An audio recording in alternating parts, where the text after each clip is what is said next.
ओम शांति।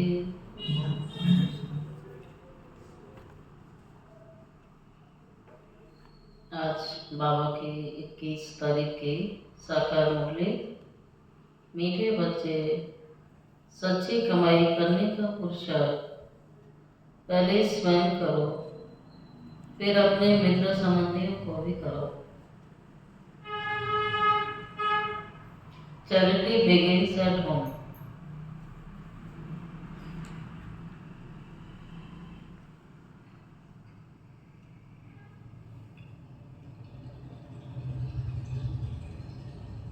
सच्ची कमाई करने का पुरुषार्थ पहले स्वयं करो, फिर अपने मित्र संबंधियों को भी कराओ।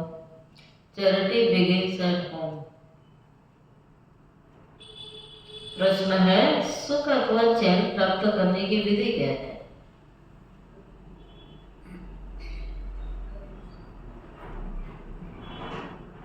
क्या विधि है?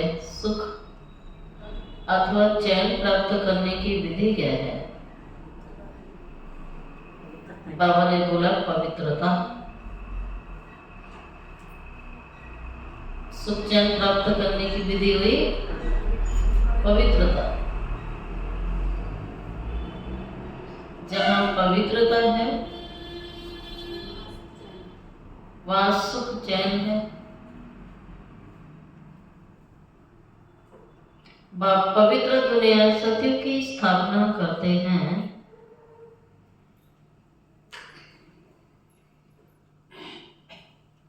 पवित्र दुनिया सत्य की स्थापना करते हैं, वो विकार होते नहीं हैं।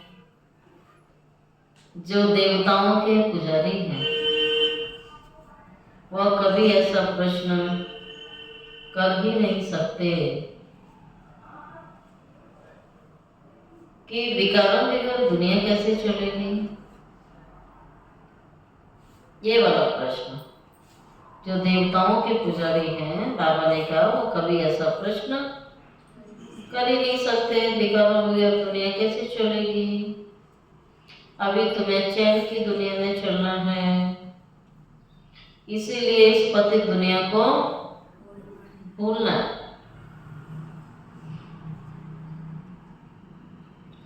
शांति धाम और सुख धाम को याद करना है। ओम शांति। बाबा कहते हैं ओम शांति का अर्थ तो बच्चों को समझाया हुआ है। समझाया हुआ है।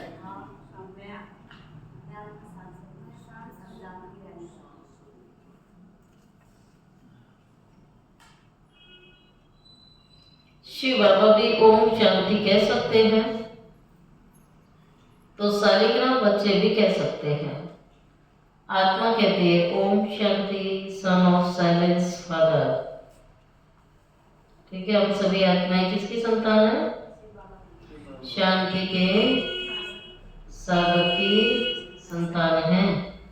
शांति के सागर के बच्चे हैं। शांति के लिए जंगल आदि में जाकर कोई उपाय नहीं किया जाता है। आत्मा तो है ही साइलेंस, फिर उपाय क्या करना है? ये बाप बैठ समझाते हैं। उस बाप को ही कहते हैं कि वहां ले चलो जहाँ सुख चैन मिले। गीत है, कौन सा गीत है ना ये?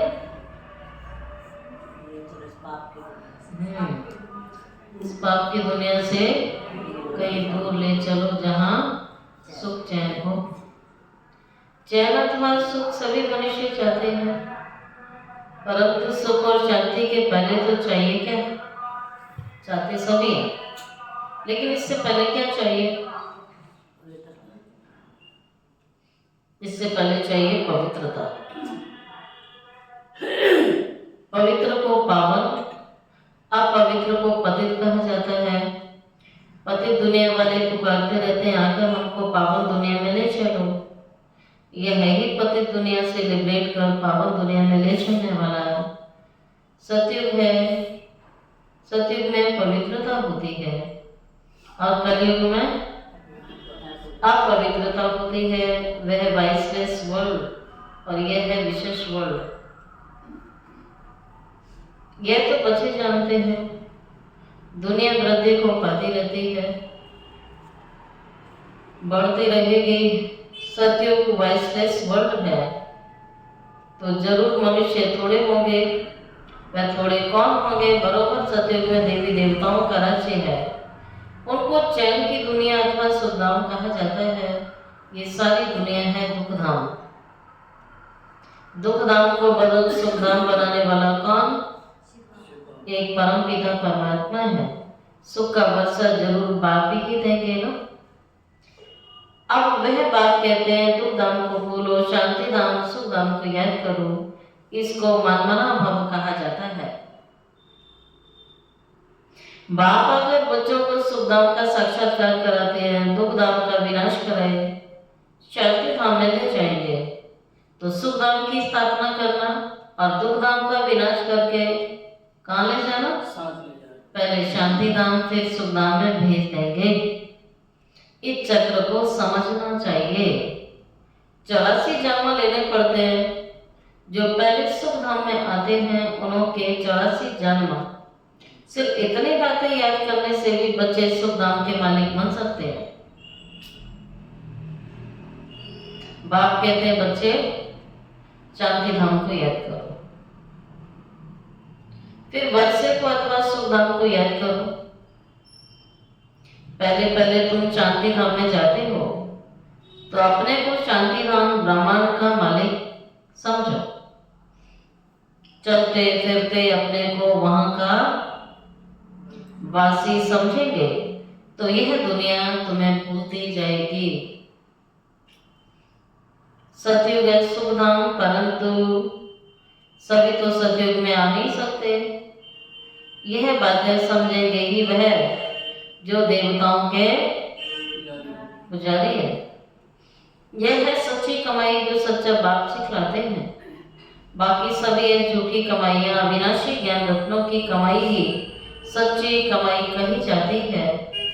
बाकी विनाशी धन दौलत तो बाबने का सच्ची कमाई है, झूठी है? विनाशी कमाई सच्ची है, झूठी कमाई है। उसका नाम ही विनाशी कमाई है। बाबने का वो झूठी कमाई है। तो सच्ची कमाई पर बाबने का अटेंशन दो जो तुम्हारे साथ जाएगी। सच्ची कमाई के लिए खूब मेहनत करो। अविनाशी सच्ची कमाई की प्रारब्ध सतयुग से शुरू होके त्रेता में पूरी हो जाएगी। अविनाशी कमाई की जो प्रारब्ध जमा की है वो सतयुग से आरंभ होती है और त्रेता तक समाप्त हो जाती है। और जो कब की थी? संगम पर की थी।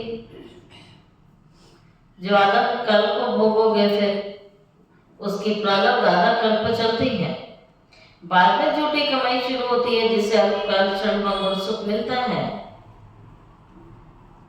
फिर बाबा कहते हैं ये अविनाशी ज्ञान रतन कौन देता है? ज्ञान सागर। अविनाशी ज्ञान रतन ये ज्ञान सागर देते, सच्ची कमाई सच्चा बाप कराते। भारत सचखंड था, भारत एक झूठ खंड बना है और खंडों को सचखंड झूठ खंड नहीं कहा जाता है। सचखंड बनाने वाला बादशाह ट्रुथ वह है। सच्चा एक गॉड फादर है, बाकी झूठे फादर हैं। सतयुग में भी सच्चे फादर मिलते हैं, परंतु वहां झूठ और पाप दोनों होते नहीं हैं। न झूठ होता है न पाप होता है, न सत्य होता है। जिन्होंने कल पहले कमाई की है वही तो करेंगे। पहले खुद सच्ची कमाई कर, फिर पियर घर और ससुर घर को यही सच्ची कमाई करानी है। Charity begins at home. सर्वव्यापी के ज्ञान वाले भक्ति तो कर नहीं सकेंगे ना। जब सभी भगवान के रूप में भक्ति किसकी करते हैं? फिर सबके अंदर भगवान बैठा है तो किसकी भक्ति कर रहे हैं? फिर इसी दुबन से निकलने में मेहनत करनी पड़ती है। फिर सन्यासी लोग चैरिटी बिगिंस एट होम क्या करेंगे? वो तो घर बार छोड़ दिया उन्होंने। पहले तो वह घर बार का समाचार सुनाते ही नहीं है। उनके बारे में पूछो, पिछली लाइफ के बारे में तो बताएंगे थोड़े। जानते हो अपने परिवार के बारे में? मालूम तो पड़ना चाहिए। बतलाने में क्या है, फलाने घर के थे, फिर संन्यास धारण किया। तुमसे पूछे तो तुम झट बतला देते हो, है ना? कोई छिपाने की बात है क्या? परिवार के बारे में बताने में कोई शर्म और संकोच है क्या? ऐसे कौन अपनी इज्जत गवाएगा? तो सन्यासी तो बताते नहीं है, ठीक है? सन्यासियों के फॉलोअर बहुत हैं। वह फिर अगर वह कहें कि भगवान एक है तो सभी उनसे पूछेंगे कि तुमको किसने ये ज्ञान सुना दिया? हाँ? और कहें बीके ने, तो सारा उनका धंधा खलास हो जाएगा। ऐसे कौन अपनी इज्जत गवाएगा? फिर कोई खाना भी ना दे। इसलिए सन्यासियों के लिए बड़ा मुश्किल है। पहले तो मित्र संबंधी आदि को ज्ञान दे सच्ची कमाई करानी पड़े, जिससे व्यक्ति जन्म सुख पाए। बात बहुत सहज है, परंतु ड्रामा में इतने शास्त्र मंदिर आदि बनने की भी भावना का नोद समय भी है। भक्ति का पार्ट, बाबा कहते हैं भक्ति वाले भक्ति में बिजी हो जाते हैं आधा काल। पतित दुनिया में रहने वाले कहते हैं पावन दुनिया में ले चलो। सत्य को 5000 साल हो गए हैं। उन्होंने तो कभी भी आई लाखों वर्ष कह दी। मनुष्य कैसे समझे कि सुख धाम कहाँ है, कब होगा? वह कहते हैं महाप्रलय होती है तो फिर सतयुग होता है। महाप्रलय के बाद सतयुग आएगा। पहले श्री कृष्ण दिखाते हैं अंगूठा चूसता हुआ सागर में पीपल के पत्ते पर आया। अब कहाँ की बात कहाँ ले गए? बाप कहते हैं मैं ब्रह्मा के द्वारा सभी वेदों शास्त्रों का सार सुनाता हूँ। इसलिए विष्णु की नाभि कमल से ब्रह्मा दिखाते हैं, फिर हाथ में शास्त्र दे दिए। अब ब्रह्मा तो जरूर यहाँ होगा। सूक्ष्म वतन में शास्त्र नहीं होते हैं। ब्रह्मा यहाँ होना चाहिए। विष्णु लक्ष्मी नारायण के रूप भी तो यहाँ होते हैं ना। शंकर होते नहीं है। ब्रह्मा का पाठ यहाँ चलता है, लक्ष्मी नारायण का पाठ भी यहाँ चलता है। सूक्ष्म वतन में तो नहीं होता है। ब्रह्मा ही सो विष्णु बनता है ना, और विष्णु ही ब्रह्मा बनता है। अब ब्रह्मा से विष्णु निकलता, विष्णु से ब्रह्मा निकलता, ये सब बातें समझने की बातें हैं। परंतु इन बातों को समझेंगे वही, कौन समझेंगे? इन बातों को समझेंगे वही जो अच्छी रीति पढ़ाई को पढ़ते हैं। जो अच्छी रीति पढ़ेंगे वही समझेंगे। बाप कहते हैं जब तक तुम्हारा शरीर छूटे तब तक समझते ही रहेंगे। तुम बिल्कुल ही 100% क्या बन जाते हो? 100% क्या बन गए थे? पतित, कंगाल, बेसमझ। लेकिन अब बाबा कहता है तुम समझदार बन रहे हो, क्योंकि सतयुग में देवी देवताएं समझदार होते हैं। अब फिर से तुम देवी देवता बन रहे हो, मनुष्य तो बना ना सके। तुम सो देवता थे। 84 जन्म लेते लेके एकदम तुम बच्चे क्या कलाहीन। बाबा कहते एकदम कलाहीन बन गए थे।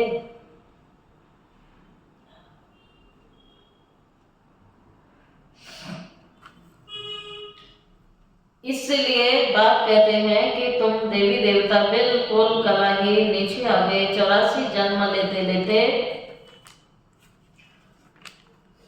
तुम सुख धाम में बहुत चैन में थे, लेकिन अभी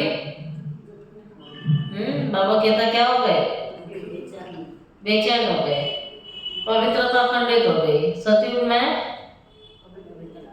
100% होती है।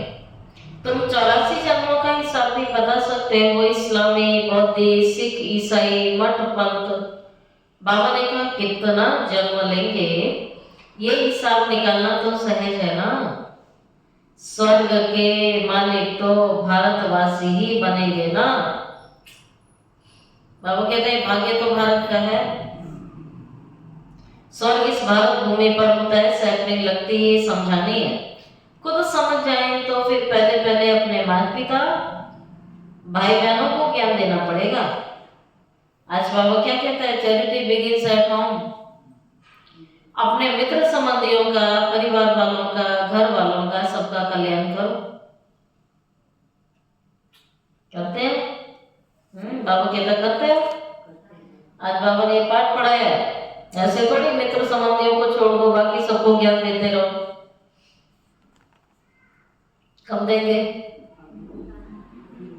आप सोचते रहेंगे देंगे देंगे देंगे, बाबा ने क्या दो ना अभी, ये तो अंत घड़ी चल रही है।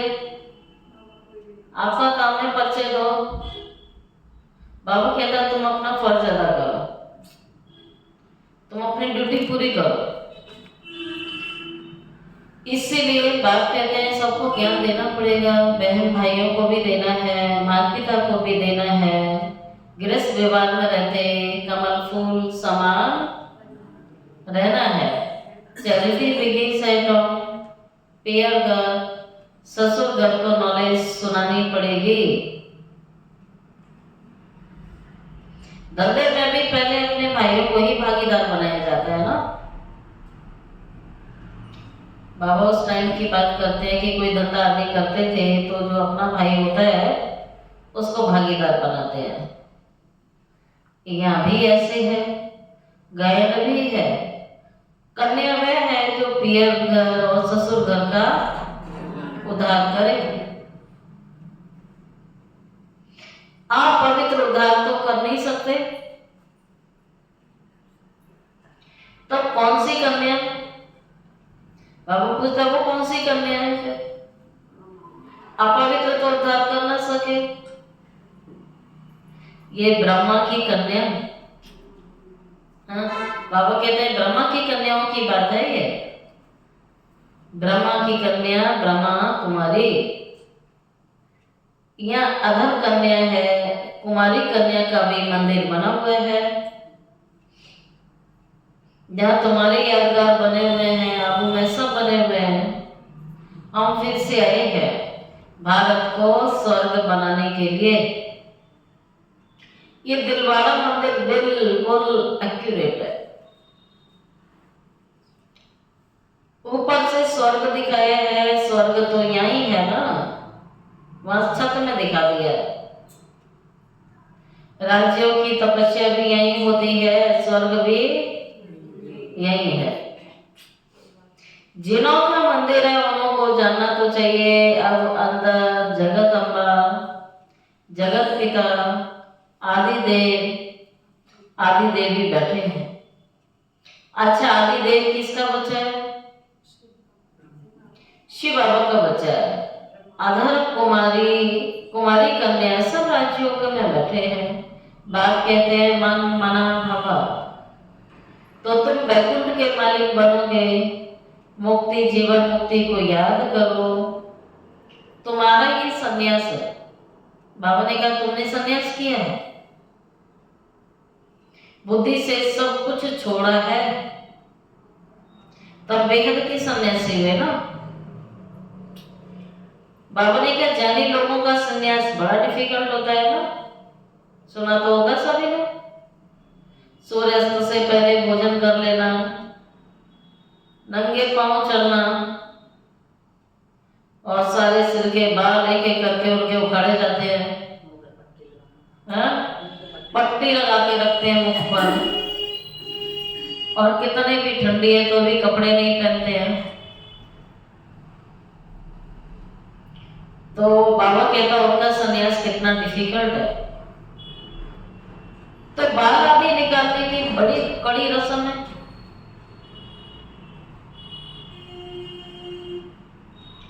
वो भी उखाड़ते हैं, काटना फिर भी इजी है। वहां तो है ही सहज राजयोग। बाबा कहते हैं यहाँ तो है ही सहज राजयोग। ये सब बाबा ने ऐसी कोई रस्म तो रखी नहीं है। ये है ही प्रवृत्ति मार्ग का ज्ञान।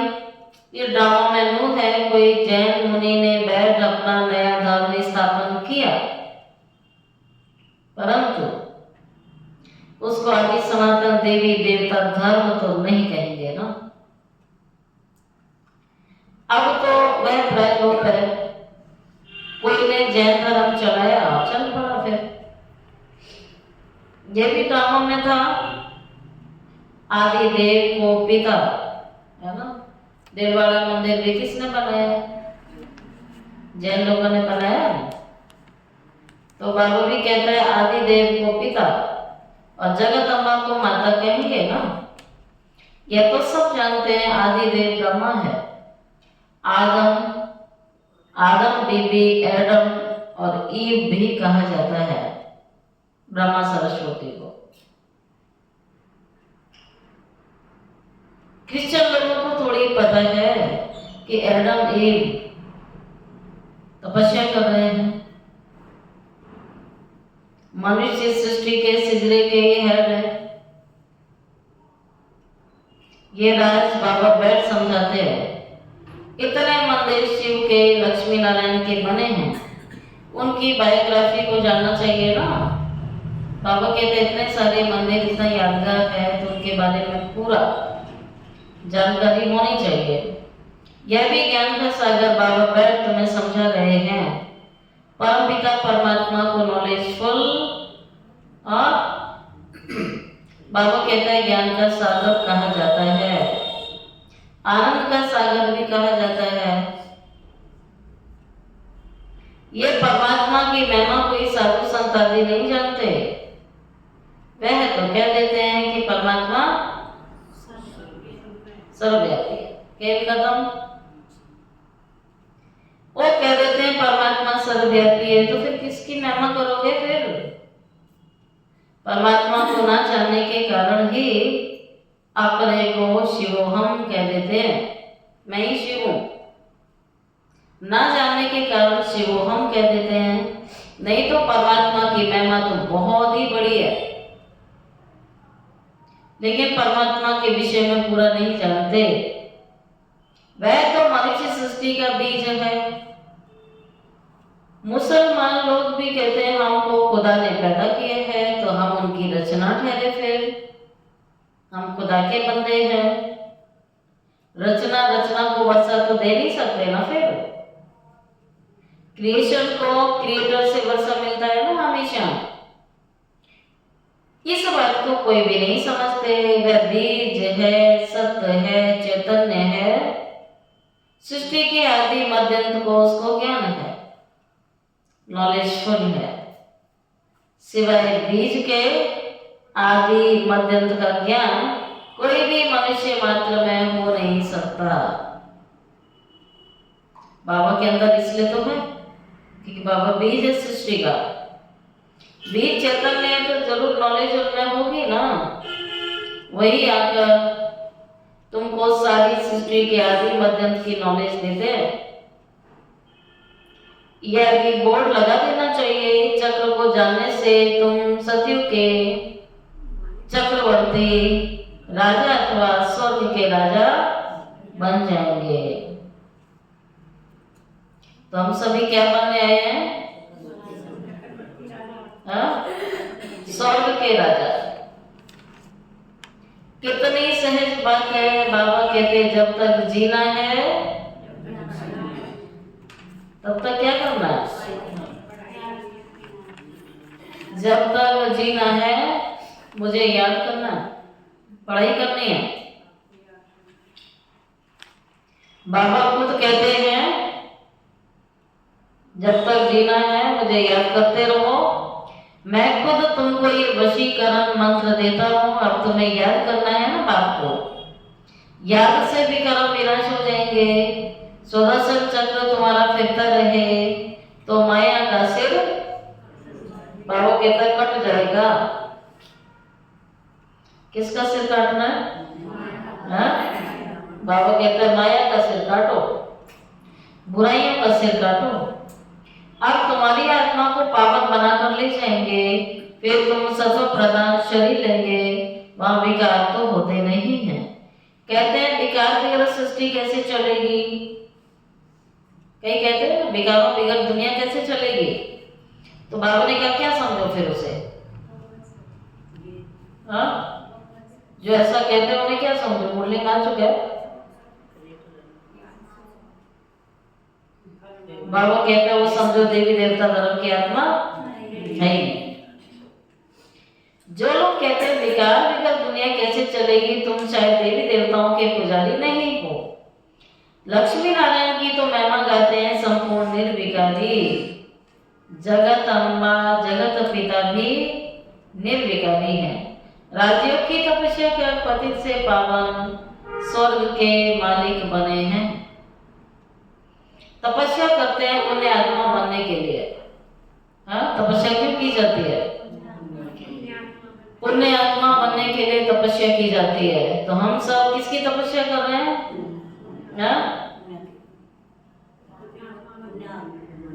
पुण्य आत्मा बनने के लिए कर रहे हैं। किसकी कर रहे हैं? हम सब शिव की क्या है? पार्वती हैं, जो शिव की तपस्या कर रहे हैं।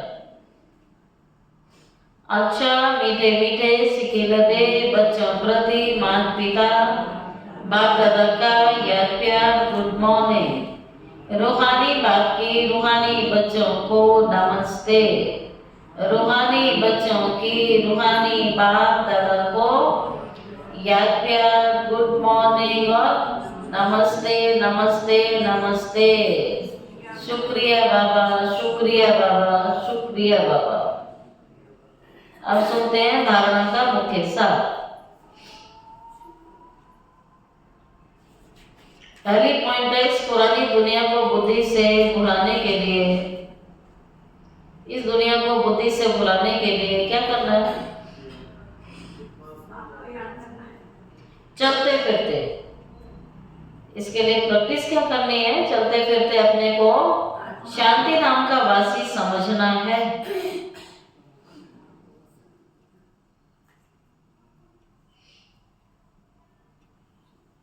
शांति दान सुख दान को याद कर सच्ची कमाई करनी है और दूसरों को भी करानी है। सेकंड पॉइंट है, राजयोग की तपस्या कर स्वयं को पुण्य आत्मा बनाना है।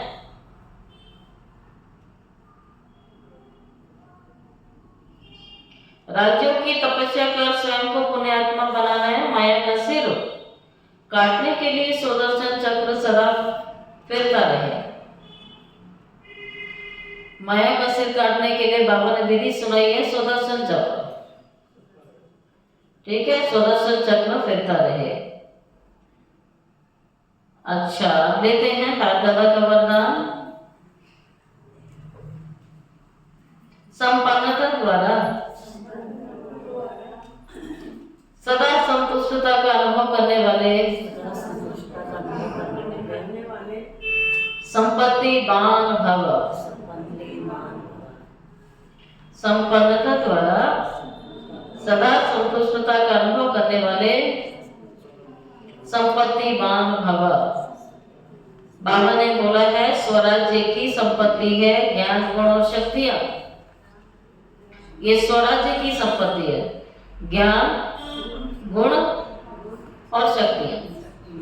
बाबा कहता है जो इन सर्व प्राप्तियों से संपन्न स्वराज्य अधिकारी है वह सदा संतुष्ट है। उनके पास अप्राप्ति का नाम निशान नहीं है।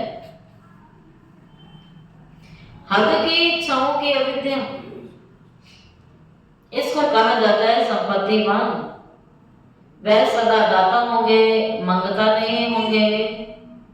वे अखंड सुख शांति में स्वराज्य के अधिकारी होंगे। किसी भी प्रकार की परिस्थिति उनके अखंड शांति को खंडित नहीं कर सकती। किसी भी प्रकार की परिस्थिति उनके अखंड शांति को खंडित नहीं कर सकती। स्लोगन है ज्ञान नेत्र से तीनों कालों और तीनों लोगों को जानने वाले मास्टर नॉलेजफुल हैं।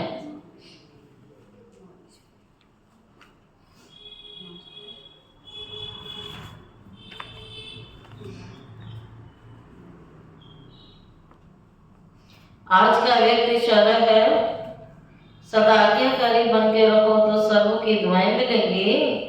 उन दुआओं के प्रभाव से दिल व मन सदा संतुष्ट रहेगा। बाहर की संतुष्टता नहीं, लेकिन मन की संतुष्टता। मन की संतुष्टता तो यथार्थ है। आज्ञाकारी है, दुआएं हैं तो सदा स्वयं और डबल लाइट रहेंगे। बाबू केताओं का चेहरा प्रसन्न चित्त दिखाई देगा। प्रसन्न चित्त अर्थात सर्व प्रश्नों से न्यारा। सर्व प्रश्नों से न्यारा, क्या, क्यों, कैसे, ये सब प्रश्न समाप्त। बाबा कहते हैं सब प्रश्न समाप्त होने चाहिए। सब प्रश्नों से न्यारा ये क्या रह सकता है? प्रसन्न चित्त रह सकता है। ओम शांति।